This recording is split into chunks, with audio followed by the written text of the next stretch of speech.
It's so nice to have the Bad Batch back after Andor. Do not misunderstand me. I loved Andor. It's my favorite Star Wars series. However, I do agree with many fans' sentiments that it lacked the wackier, more pulpy side of the universe. Every week, people would ask us where all the aliens were, for example. Well, they're all in Star Wars animation. With the Bad Batch's return, I thought today would be a good time to talk about animated Star Wars stories and their benefits over live action, especially for fans who may have never given any of these series a try. If you're one of those people, let me start by saying that I used to be one of you. I was in college when the Clone Wars began, and I pretty much laughed it off. For a lot of fans, they grew up with the Clone Wars, but I was 21 when it started, and I was very much of the opinion that a Star Wars cartoon would be stupid. I would occasionally hear something like Darth Maul was coming back from the dead, and I laughed and I was like, see? In 2015, I started the channel, and I begrudgingly accepted that I couldn't have this massive blind spot. I would have to watch the cartoons. I was now 28, and I was going to start with Star Wars Rebels since it was just beginning. I remember seeing the art style and groaning and having some very Disney is ruining Star Wars style thoughts. Spinning lightsabers? Dumb. But I committed to giving it a shot, and yeah, it took 4 episodes, but it started to grow on me. By the end of the season, I was hooked and downright excited for season 2, and thankfully, I had all of the Clone Wars to watch while I waited. I won't pretend that series doesn't have some rough early episodes, but Rebels had already won me over, and basically the same story played out. I got more and more invested, I got to the Maul stuff and saw how wrong I was to think his return would be cheap and stupid. I credit Rebels and the Clone Wars with really changing my attitude about Star Wars in general, and they showed me that I was missing out on a completely unique aspect of the universe because Star Wars animation gets to be weird. I think the fact that it generally has a smaller but more invested audience means it can be a little riskier. We can see things like Mortis or the World Between Worlds. We can get entire episodes about droids wandering through the desert discussing mortality with Meeber Gascon. I'm not saying everything is a home run, but Star Wars animation takes bigger swings than live action usually does, and I appreciate that. Show us something new, and if it works, expand upon it. We have seen hints of stuff like Mortis in live action, even in Andor, arguably the least weird Star Wars thing that exists.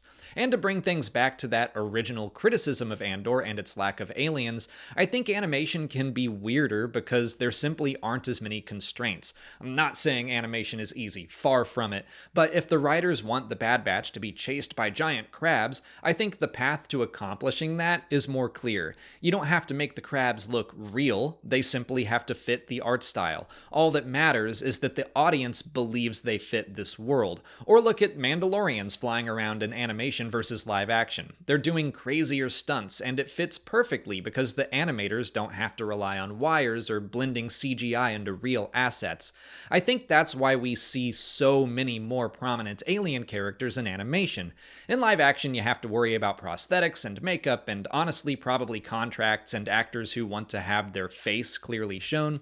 In animation, you can have a Lasat walking around every episode, and the audience will believe it just as easily as they would a human.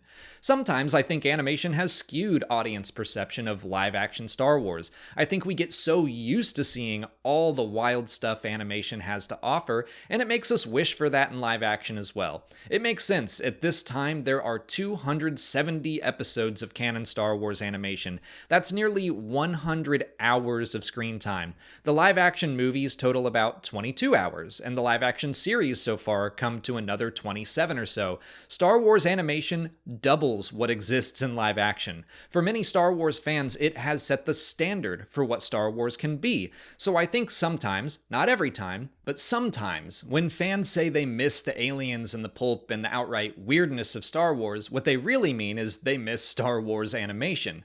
But I think we're seeing those two sides of the universe become more and more consistent. Ahsoka has been brought into live action, and her upcoming series sounds like it might as well be a sequel to Star Wars Rebels, with multiple characters confirmed to appear. The Mandalorian is bringing in lots of originally animated story elements as well, with its heavy ties to Mandalore and the Darksaber. We're getting closer, but I think Star Wars animation will always be able to offer something different than live action. I'm not saying better, just a different flavor. And if it's one you never thought to try, I say give it a shot. I was completely wrong about my assumptions, and I'm so glad I didn't let them control me. I just wanted to celebrate the return of a full season of Star Wars animation, and if I can convince some fans to try it out for the first time, then I will consider that a huge success. Actually, if you enjoyed Andor, The Bad Batch is a very good companion to it. It explores similar themes, just using different elements of the Star Wars universe. But that's it for today. If you haven't already, please like this video, subscribe to the channel to keep up with all our Bad Batch coverage, follow us on TikTok, Twitter, and Instagram, and consider checking out our Patreon page for video reactions and audio commentaries for every episode as well. As always, thanks for watching, and may the Force be with you.